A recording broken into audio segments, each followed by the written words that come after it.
Nasrettin Hoca'yı bir gün bir ziyafete davet ederler. O da eski bir elbise ile ziyafete gider. Gider, gider ama hocaya kimse alaka göstermez. Hoca gizlice oradan evine döner ve yeni kıyafetlerinin üzerine bir de kürkünü giyer. Ziyafet verilen eve bu sefer böyle gelir.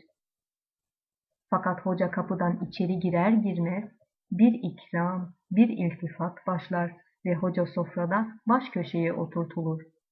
Önüne nefis yiyecekler konup, "Buyurun efendim," derler.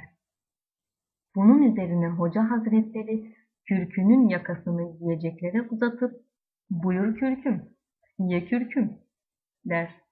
Yanındakiler, "Ya hoca, ne yapıyorsun?" deyince olanları anlatır. Madem ki bu ikramlar kürkedir, yemeğe de o buyursun